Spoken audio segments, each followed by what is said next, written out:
राम राम मंडळी. आपलं गाव आपलं शिवार या चॅनलवर पुन्हा एकदा आपलं मनापासून स्वागत बरं का. तर मंडळी, आजचा बेत आहे एकदम गावाकडची अस्सल बोकडाची भाजी. बकरे हा काही काळे समोर बकरे आहेत ना, यातलं एक बकरं कापलेलं आहे आपण. चला दाखवतो तुम्हाला. आत्ताच बघा मस्त शिजलेलं आहे सगळं.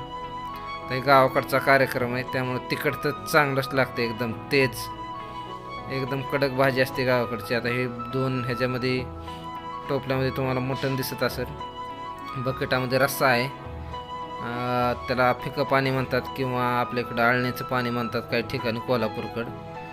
तर आता त्याचा वापर आम्ही रस्सा करण्यासाठी गावाकडं करतात. आणि अशा पितळाच्या भांड्यामध्ये एकदम चुलीवर मस्त भाजी करतात. आणि असं कधी असतं की ज्यावेळेस काय फेस्टिवल असेल किंवा यात्रा असेल गावाकडे किंवा गावाकडे नवस वगैरे बोलतात, त्यावेळेस असा कार्यक्रम असतो एकदम जंगी.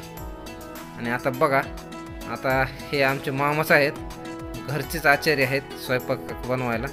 एकदम कडक भाजी बनवायलेत.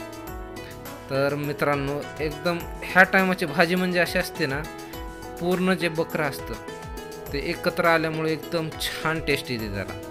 आणि अशी टेस्ट ज्यावेळेस पूर्ण बकरे असेल त्याच वेळेस भेटते. तुम्ही विकत आणलं ना त्यावेळेस भेटणार नाही तुम्हाला. असं 1 किलो मटण आणा, 2 किलो आणा, कधीच भेटणार नाही. तर आता भाजी तयार व्हायलेली आहे.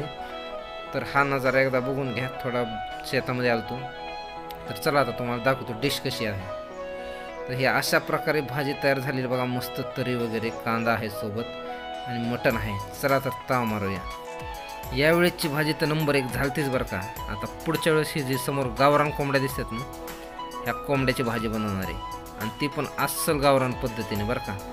तर मंडळी, कसा वाटला व्हिडिओ नक्कीच कमेंट करून कळवा. व्हिडिओ आवडला असेल तर लाईक करा. आणि चुकून जर चॅनलला सबस्क्राईब करायचं राहिलं असेल तर खाली लाल कलरचं सबस्क्राईबचं बटन आहे, त्याच्यावर क्लिक करा. आणि समोर घंटा आहे त्याच्यावर पण एकदा क्लिक करा. तर भेटूया मंडळी पुढच्या व्हिडिओसोबत. तोपर्यंत राम राम.